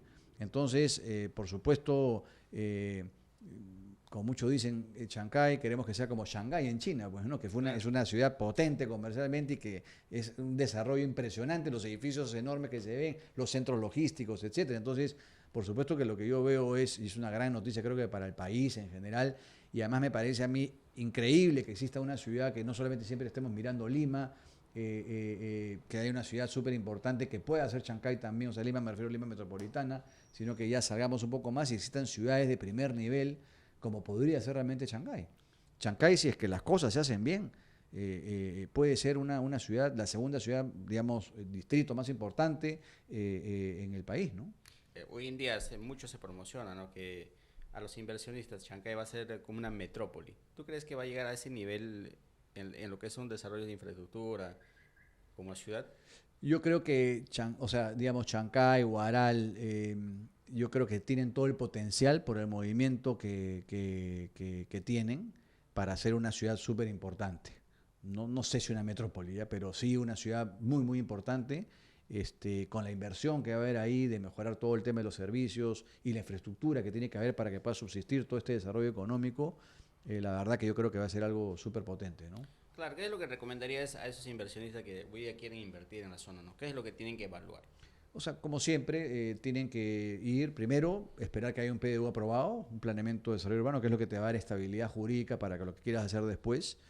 Y como cualquier inversión, ¿no? Estar, digamos, ir, oler el terreno, estar muy seguro de que lo que tú piensas, estás soñando que va a funcionar ahí, realmente se convierta, hacer un buen modelo económico, ponerte en escenarios pesimistas, conservadores, optimistas, y hay muchas variables detrás de un proyecto, ¿no? Estar seguro de la estructura financiera que te va a acompañar, estudiar el mercado, ¿no? Digamos, antes de meterte a un proyecto hay que estudiar el mercado. Si vas a hacer un hotel, bueno, hay que estudiarlo. Si vas a hacer vivienda, hay que estudiar qué es lo que las personas están demandando. Imagínate que en una zona, en Chancay, me voy yo y digo, acá yo creo que va a funcionar el departamento de 300 metros. Estoy exagerando. Claramente no va a funcionar. Hay que hacer un estudio. Seguramente lo que más va a funcionar en un momento va a ser 70, 80 metros, 3 dormitorios, porque la tierra, digamos, va a ser asequible para poder construir departamentos y venderlos seguramente en programas promocionados por el Fondo Mi Vivienda para que la gente pueda acceder a subsidios y de esa manera, nuevamente, que las familias puedan acceder a una vivienda y ayudar a reducir el déficit habitacional, ¿no? Claro, ya viendo al aspecto gremial en la cual estás, José, háblanos de ASEI, ¿no? ¿Cuál es la estructura, el trabajo que están haciendo en el gremio para poder mejorar la infraestructura en el país, ¿no? Para que sigamos creciendo de forma ordenada como ciudad. Sí, nosotros, a ver, te cuento qué es ASEI. ASEI es la Asociación de Empresas Inmobiliarias. Hoy día somos agremiados más de 220 empresas, principalmente desarrolladores inmobiliarios, pero tenemos aliados estratégicos, como por ejemplo son los fondos de inversión inmobiliarios. Fondos son los que apuestan por los desarrolladores para hacer de manera conjunta, ponen capital y desarrollan de manera conjunta proyectos. Nos acompañan los bancos más importantes, también son aliados estratégicos. Hay estudios de arquitectura que también están afiliados. O sea, todo lo que compone el mundo inmobiliario lo estamos, digamos, forma parte de lo que es ASEI, ¿no? Entonces, en ASEI, ¿qué es lo que hacemos? Digamos, yo diría que hay 4 pilares importantes. Hasta 5 te diría. El primero es, digamos, voy a empezar el lado comercial. El lado comercial es ayudar a los desarrollos inmobiliarios a vender más. Entonces, ¿qué tenemos, digamos, para ayudarlos a vender más? Tenemos, debes haber escuchado del portal Nexo Inmobiliario. Claro, ¿No es cierto? Entonces, la expoferia que hacen también. el portal primero, o sea, la página claro. web donde se exponen todos los proyectos de los asociados Es una y vitrina, los no asociados, parece. una vitrina que se llama nexoinmobiliario.pe. Y ahí hay una exposición brutal de todos los proyectos y hay una oferta enorme, ¿no? de proyectos inmobiliarios. Entonces, y este es el portal que hoy ayuda a vender más a los desarrolladores inmobiliarios porque es vivienda nueva. ¿Correcto? Entonces, por un lado tienes eso. Por otro lado tienes en la parte comercial las ferias, justamente, la Feria Nexo Inmobiliario. Este año hicimos dos, hicimos uno en el Arena, abajo en San Miguel, 19.000 visitas tuvimos, fue un récord de ventas, y ahora en noviembre hemos tenido una feria muy exitosa en el Yoque, donde tuvimos como 12.000 visitas aproximadamente, y había una oferta de 31.000 unidades en exposición. Eran 100 y pico stands, 600 proyectos, 31.000 unidades de vivienda. Van los bancos, es el fondo Mi Vivienda, digamos una feria donde tratamos de reunir toda la oferta para que las familias lleguen y en ese sitio puedan tomar una decisión comparando. Y ahí las inmobiliarias hacen ofertas respecto, por ejemplo, a la forma de pago, te financio la cuota inicial, o si me compras te regalo la línea blanca, o tiras el dado y si te sale un viaje no te doy un viaje. En fin, hay 500 promociones que se hacen en esta feria, ¿no? Entonces, una primera pata o pilar, digamos, de la C es el tema comercial para ayudar a sus asociados a vender más. ¿Correcto? Ahora estamos pensando, por ejemplo, en las ferias en el exterior. O sea, reconocemos que ahí estamos en deuda con nuestros compatriotas que viven fuera del Perú, que tuvieron que irse por alguna razón y que demandan viviendas también, que tienen el sueño de regresar acá. Y tienen las posibilidades. Y tienen las posibilidades y lo estamos estudiando con remesas y todo. Y este año, como dentro del planeamiento que estamos haciendo como ASEI, queremos en el año 2025 hacer algo por ellos, ¿no? Estamos trabajando de la mano con los bancos para tener un producto y ver cómo captamos que esas remesas que vienen al Perú se puedan orientar a seguir cerrando brechas, como hemos hablado de vivienda, digamos, en toda esta conversación. Entonces, ese tipo de acciones son las que se hacen en la parte comercial. Después tenemos el pilar de comunidad, es decir, que los asociados encuentran espacios para, digamos, desayunos todos los meses de trabajo, vienen expertos de distintas disciplinas, de comercial, de logística, de construcción, etcétera, para compartir ideas, traemos autoridades políticas también para que nos hablen los nuevos programas, etcétera, digamos, y dentro de eso también hacemos viajes, ¿no? Por ejemplo, ya se han juntado asociados que el primer viaje que se llama ASEI Business Tour fue en Miami, el segundo fue en Madrid, el tercero fue en el México DF, el cuarto fue, el último de este año ha sido en Bogotá y el quinto, el que se viene el próximo año, es en Sao Paulo, ¿no? Entonces, ¿qué hacemos? Se arma un programa y las inmobiliarias que están, digamos, interesadas, pueden ser socias y no socias, van y aprenden prácticas buenas de otros países, ¿no? Y a veces encuentras prácticas buenas y también encuentras lo que no debes hacer, ¿no? Que se han dado pues un cabezazo, un proyecto y aprendes por qué no hay que hacerlo, ¿no? Entonces, habíamos en ese sentido. En comunidad también, por ejemplo, se hace el ENACEI, que es el Encuentro Nacional de Empresas Inmobiliarias, donde la vez pasada tuvimos una asistencia récord en el Hotel Westin, son 2 días de congreso, perdón, y traemos expositores de distintas partes del mundo, han venido de un montón de países a dar charlas en los temas más relevantes del mundo inmobiliario, ¿no? Hemos traído autoridades políticas, por ejemplo, para ver la experiencia de Colombia, de Chile, en todo el tema de vivienda de interés social. Han venido expertos a hablarnos de las tendencias de inteligencia artificial, etcétera. Y eso es un poco el pilar de comunidad. El tercer pilar es el CAM, que es digamos, el Comité de Análisis de Mercado. Nosotros producimos mucha información respecto a la tendencia, cómo van las ventas del 2024 con respecto al 2023, si el mercado está mejorando o no, dónde están comprando más, en qué parte de Lima, Lima Moderna, Lima Este, Lima Norte, qué ticket, por ejemplo, se vende más en Lima Norte comparado a Lima Este. Entonces hay mucha información muy rica que la producimos desde esta división, digamos, ¿no? Un cuarto pilar es el institucional. ¿no? Que es el que hemos venido hablando hace un rato. O sea, cómo como asociación, como gremio, podemos impactar en las medidas, digamos, públicas. Y esto lo hacemos de la mano, tenemos una excelente relación con Capeco, con ADI, que es otra asociación de desarrollos inmobiliarios, y como que tenemos un convenio intergremial que para ir a hablar y proponer políticas públicas ante las autoridades, siempre vamos juntos, para no dar los mismos mensajes y no vaya uno por su lado, etcétera. Entonces, en ese campo institucional se ven todas estas cosas, por ejemplo, la interacción con los bancos para ayudar, ser propositivos y mejorar las condiciones para que más peruanos puedan acceder al sistema financiero. Tenemos, por ejemplo,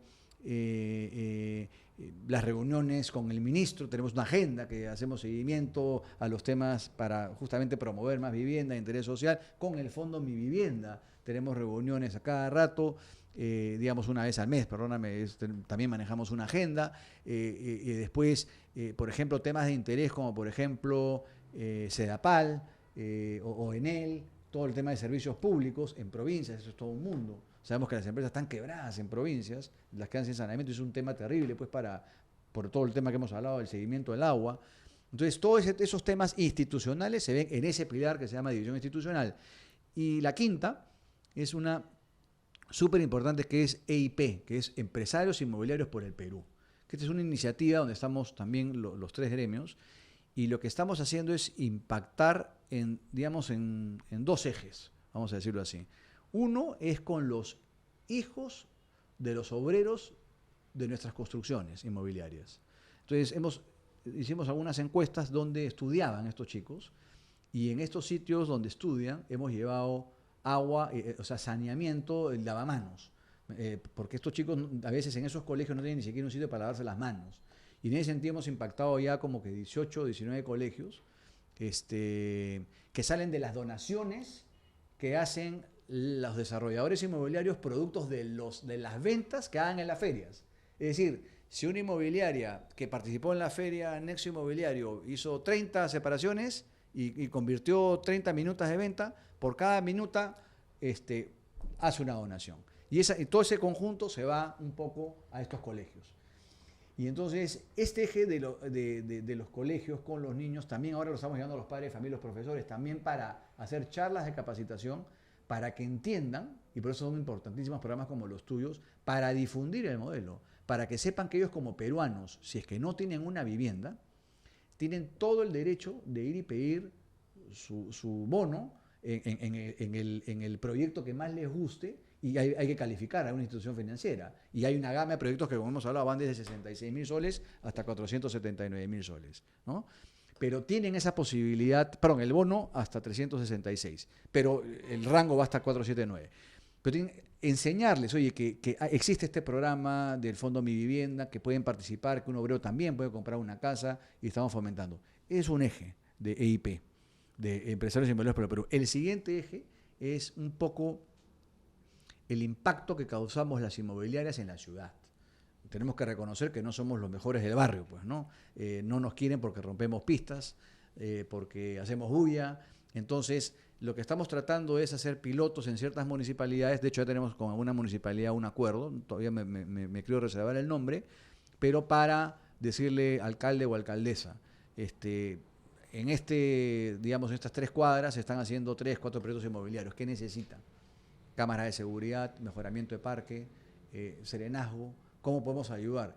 Eso lo empaquetamos y con obviamente una resolución ministerial, no una resolución de alcaldía, o sea, algo totalmente formal. Entonces ayudamos, las inmobiliarias que están en esa zona ayudan y mejoran el entorno, ¿correcto? Y esto me ayuda también a precisar algo que cuando estuvo la discusión acerca del BIS, de la vivienda de interés social, en algunas municipalidades decían que le vamos a quitar el agua, que va a haber menos agua, y es totalmente lo contrario. ¿Te acuerdas cuando yo te decía que Sedapal, la plata que usa Sedapal es para llevar agua para cubrir la brecha? Sedapal no tiene presupuesto para renovar esa plata, ¿no? Ese dinero, digamos, para ampliar, mejorar o renovar las redes, para que llegue mejor caudal de agua, para que llegue un agua de mejor calidad, porque estamos cambiando tuberías de concreto por PVC, ¿no es cierto? Esa plata sale de los desarrolladores inmobiliarios, porque cuando uno va a Sedapal y le dice, por ejemplo, ¿no? Quiero hacer un edificio en esta esquina. Necesito que me des una factibilidad de agua. Entonces, a Pablo que te dice, oye, sí, sí hay agua. O sea, puedes hacer el proyecto, pero eso sí, Mejor. para ayudarte a la factibilidad necesito que me mejores la red, que ni siquiera está a lo mejor en tu proyecto, ¿eh? Puede estar a 1 cuadra, 2 cuadras. Y ya es algo que se ha establecido. Entonces, quien está ayudando e invierten millones de soles, digamos, en esta renovación de tuberías, son los desarrolladores inmobiliarios, pero eso no se conoce, ¿no? Entonces, vía EIP estamos tratando de alguna manera, queremos comenzar a tratar de ser empáticos en el tema de que, oye, no nos vean como los que rompemos pistas, porque al final, si bien es cierto, rompemos una pista, pues después, para que no den la conformidad de obra, tenemos que dejarla perfectamente. Pero claro, eso ocasiona tráfico, molestias, bulla y todo lo que ya sabemos. Entonces, bajo esta, digamos, institución que se llama Empresarios Inmobiliarios por el Perú, EIP, estamos tratando también de empatizar, por supuesto, con las autoridades municipales, con los vecinos, para tomar ese tipo de acciones, ¿no? Claro, porque al final la mejora es para ambas partes. Para ambas partes, ¿no? Entonces, ¿y qué es lo que se viene para el gremio, José? Háblanos un poquito, que eso es lo que me hablas, es lo que hacen, ¿no? Sí. Pero ¿qué actividades más se vienen? O sea, como te digo, Actividades próximas, ¿no? De repente próxima algún sí congresos. viene, efectivamente, o sea, ahora en marzo viene la feria en Arena, ya cerramos el local, en San Miguel nuevamente. Va a ser una feria, estoy seguro que va a ser increíble la feria porque no solamente vamos a encontrar, digamos, principalmente inmuebles, una oferta seguramente mayor a 30.000 inmuebles como fue la del Yoke, pero también van a haber servicios conexos, o sea, probablemente algo de diseño interior. Estamos buscando que la feria sea un poco más amplia en concepto también. Hay una zona de diversión para niños, para que los papás puedan ver con calma y que los niños estén jugando por un lado. O sea, la vamos a hacer, cada vez tratamos de mejorarla más. También vamos a tener, por supuesto, el ENACEI 2025. Cada vez también, digamos, traemos la misma calidad de expertos o tratamos de mejorar o puntualizar en ciertos temas. Como te decía, darle mucho servicio al socio, ¿no? Al asociado nuestro, en estos viajes, en asistencia técnica. A veces, por ejemplo, un asociado se entrampa en una municipalidad desde ACI, lo ayudamos a resolver su tema, oye, anda por esta ruta. A veces hay un poco de desconocimiento, digamos, en cómo proceder ante una negativa, una factibilidad o lo que sea. Entonces damos un poco de asistencia técnica. Nos ilusiona mucho también el tema que te comentaba de darle un producto o comenzar a pensar en los peruanos que están en el extranjero. Tenemos también como meta este año, digamos, no este año es, digamos, lanzar, pero digamos, nuestro sueño, nuestra visión es ser el instituto, tener un instituto, digamos, el Instituto Inmobiliario del Perú, es lo que queremos hacer, ¿no es cierto? O sea, tener un instituto, probablemente al principio en convenio con alguna universidad o instituto, pero para darle profesionalismo al sector. Por ejemplo, las personas que trabajan, que son miles de personas que trabajan en caseta de ventas, ¿no? Que es un personal fundamental en las inmobiliarias, darles cursos de capacitación, darles un título dado por el ACI y una institución seguramente, o formar mandos medios, ¿no es cierto?, en temas financieros, cómo estructurar un proyecto, cuál es la TIR, la rentabilidad del proyecto, cuánto aporte me pide el banco, o sea, meterlos en el mundo financiero, pero inmobiliario, siempre inmobiliario, o en el tema, por ejemplo, de un gerente de proyecto, ¿no? De todo lo que tiene que transitar un proyecto desde la municipalidad, en todos los temas técnicos del proyecto, o en todo el mundo digital, ¿correcto? De la inteligencia artificial. O sea, es muy amplio el mundo inmobiliario y nosotros lo quisiéramos consolidar en un instituto inmobiliario, ¿no? Ser los referentes de la educación inmobiliaria en el Perú. Digamos, esas son, digamos, algunas de las cosas que estamos planificando para el 2025, ¿no? Cosa que hace falta en el Perú, ¿no? Porque para poder invertir bien, para poder desarrollar bien los proyectos, Es para no clave tener estas tener complicaciones. personal, o sea, el personal es clave, como en cualquier organización. Nosotros apostamos mucho, yo creo que todos los desarrolladores inmobiliarios, por tener gente cada vez más profesional y que no solamente se desarrollen como profesionales, sino que se desarrollen como personas, ¿no? Que crezcan al nivel personal, que mejoren su situación, ¿no? En fin, ¿no? Eso es una preocupación siempre desde el lado, digamos, del gremio, ¿no? Muchísimas gracias, José. Ha sido un conversatorio muy interesante, pero esta pregunta te quería hacer de forma personal, ¿no? Si tú tuvieras la oportunidad de irte fuera del Perú, tú dices que del Perú me sacan a patadas. Sí.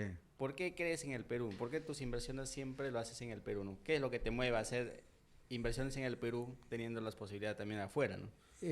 A ver, Yo soy un fan del Perú, siempre lo he dicho. Y creo que en mi caso yo me siento un afortunado de lo que he logrado, o lo que venimos logrando. eh, y creo que se lo debemos mucho a las condiciones que el país nos ha dado. Por supuesto que hay mucho del talento de las personas que trabajan con nosotros, de la visión que hemos tenido como grupo, pero finalmente lo hemos hecho en este país. Entonces, y yo creo que la oportunidad que el Perú tiene como país, falta todo, todo falta, ¿no? Falta más vivienda, falta más infraestructura, falta más colegios, falta más salud, falta todo. Entonces, el tema es que tenemos que lograr que tengamos más actores políticos, pero políticos realmente, digamos, de convicción, ¿no es cierto? No que entran para, digamos, beneficiarse del tema, ¿no? Eh, y ese yo creo que es el gran reto que tenemos como país. Pero, digamos, si las condiciones estuviesen dadas, digamos, en que hay un gobierno, de que nadie le pide que haga maravillas al gobierno, porque tenemos, gracias a Dios, un banco central de lujo que nos permite, gracias a Julio Velarde, que la parte económica vaya por un lado, digamos, por más que en lo político esté pasando cosas medias turbias, la economía sigue avanzando. Pero el gran problema que tenemos es que la economía no llega a donde tiene que llegar. ¿Me explico o no? O sea, Claro. y eso no es culpa del modelo. Todo lo contrario, el modelo ha sido muy bueno. Lo que ha faltado es la gestión. Lo que está pésimo es la gestión de todos los últimos gobiernos. No se salva ninguno, en mi opinión, ¿no? Que no se ha podido llegar a donde tenga que llegar para ir reduciendo brechas sociales. Entonces, ahí es donde yo creo que necesitamos, pues, partidos políticos fuertes, y no esta, pues, polarización que hay hoy día, pues, de 36 partidos políticos, ¿no? Necesitamos una unión, digamos, y que hagan las cosas bien. Entonces, contestando a tu pregunta, si eso existiera, digamos, si hay una estabilidad política, digamos, importante, el Perú tiene todas las condiciones para pasar de crecer a 3%, como lo dijeron bien en el CADE, por ejemplo. Tenemos que borrarnos que crecer 3% es bueno, no, eso es mediocre. Tenemos que regresar a crecer 6-7% y lo podemos hacer, pero también necesitamos tener esas condiciones. Entonces, y en ese sentido, yo solamente viendo mi sector, ¿no? Con el potencial de todo lo que hemos hablado, creo que a mí de este país, como siempre digo, no me mueve nadie, ni a patadas me sacan, pues, ¿no? Eso no tiene nada de malo, por ejemplo, de que uno pueda hacer inversiones, claro, aquí, fuera del país. Claro. Absolutamente. Es parte de una estrategia de crecimiento, es diversificar tus inversiones. Y eso lo veo hasta saludable. Pero mi punto es que en lo personal, yo te hablo en lo personal, creo que también tiene que haber un compromiso de inversión en un país que, en mi caso, me ha dado la posibilidad de hacer empresa, de dar trabajo, de tener una increíble familia, y de poder lograrme, digamos, no solamente profesionalmente, sino como persona, ¿no? Entonces, de alguna manera, creo que hay que retribuir eso. Claro, y una recomendación para los futuros empresarios que quieren invertir en este rubro fantástico que es de los desarrollos inmobiliarios. ¿Qué consideraciones debe tener para que no tenga ningún contratiempo? Porque todos estamos expuestos al fracaso o a las complicaciones. Por supuesto, ¿no? Y nosotros hemos tenido proyectos también que no han caminado y es parte de la vida, digamos, no tropezarse y pararse. O sea, mi recomendación siempre es, primero, la convicción, ¿no es cierto? Tiene que creer. Tiene que creer, ¿no es cierto? Entonces, tienes que creer en lo que estás haciendo, gustarte, apasionarte en lo que haces, y después, ya por supuesto, tener en consideración los temas técnicos, digamos, en el mundo inmobiliario, por ejemplo. ¿Cuáles son los aspectos fundamentales en una construcción? Digamos, en un proyecto de vivienda,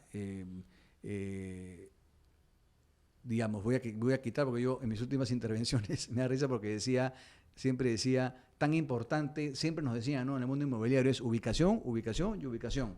Y últimamente decía, así como dice, estabilidad, estabilidad, estabilidad, por el proceso que hemos vivido de esta falta de estabilidad jurídica.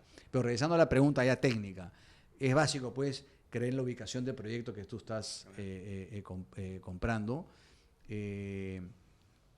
Dentro de eso, dentro de lo que es la compra del terreno, hay varias cosas que tienes que evaluar. Primero, el parámetro urbanístico que te dice qué es lo que puedes construir.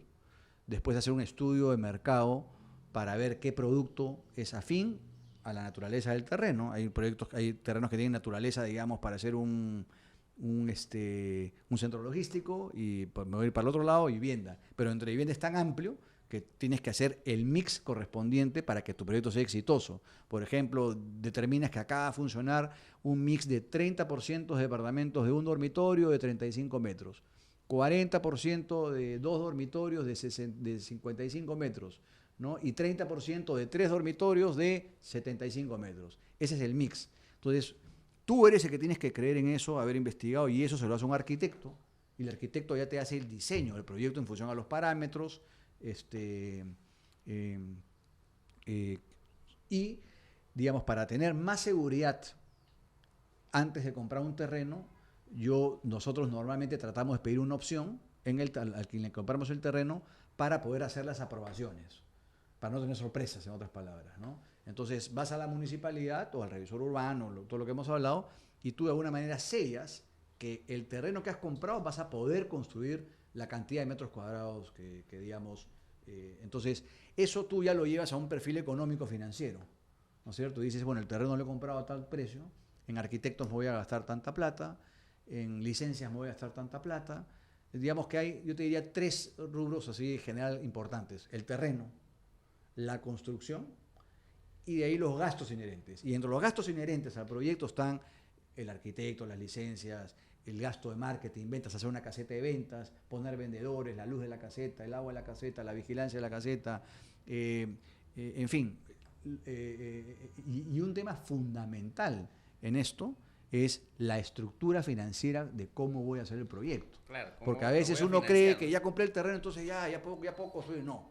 Entonces, una estructura convencional, nos podemos pasar horas de horas hablando de esto, pero una estructura convencional que un banco te pide es, digamos, tener tu sangre, tu plata, capital propio, más o menos en un 25%. Entonces, un número muy general. Un 25% en preventas. ¿Ya? ¿Qué es la preventa? Es el que tú, cuando ya tenías tu diseño arquitectónico aprobado, etcétera, y ya en tu modelo económico dijiste voy a salir a vender a tal precio, entonces sales al mercado y comienzas a vender. Un bien futuro, como un bien futuro, exactamente. Entonces, ¿qué te dice el banco? Si tienes un proyecto de 20 departamentos, de 20 departamentos, te pide el 25% de preventa. Es decir, que tú tienes que haber vendido la cuarta parte, es decir, 5 departamentos. Entonces, el banco que dice, oye, si has sido capaz tú de vender el 25% y yo ya tengo un aporte propio también del 25%, entonces el banco te va a apoyar con una línea para que sigas construyendo, ¿no es cierto? Para construir la obra. Empiezas la obra y, digamos, tienes ya una tranquilidad, y eso es lo que siempre recomiendo, es que nunca hagan un proyecto si es que no hay un banco de por medio. Un consejo también a los que van a comprar, ¿correcto? A los que van a comprar es, traten siempre de comprarle a una empresa agremiada. Traten siempre de comprar a una empresa no solamente que esté agremiada, sino que averigüen el proyecto, que ya tengan todas las aprobaciones y que hay un banco atrás, ¿no? Es mucho mejor que haya un banco atrás a que no, porque el banco te da una seguridad de que ha hecho su tarea, ha investigado, una espalda financiera y que la obra va a terminar, ¿no es cierto? De cara al desarrollador, regresando al tema, entonces, y está el tema de la construcción. Hay desarrolladores inmobiliarios que deciden construir ellos mismos. Es mi caso, por ejemplo, nosotros construimos nuestros propios proyectos y así hay muchísimos. Y hay otros que deciden, no, yo no quiero construir, yo subcontrato la construcción. Tercerizan, hacen una licitación, una pequeña licitación y contratan la obra y no quieren asumir el riesgo de la construcción. Pero, digamos, tan importante de estas de las que hemos hablado es cómo estructuras el financiamiento también. Esa es clave para mejorar tu rentabilidad. Porque imagínate que yo tengo una plata para comprar un terreno, digamos, de $300,000, un terreno. Pero si yo tengo apoyo del banco para financiar el terreno o de un fondo de inversión, a lo mejor con esa misma plata puedo hacer 2 proyectos. O sea, yo le digo a un fondo, oye, el terreno vale 300, yo pongo 150, tú pones 150. Me quedan 150, lo pongo en otro terreno. Entonces estoy diversificando mi inversión, ¿no es cierto?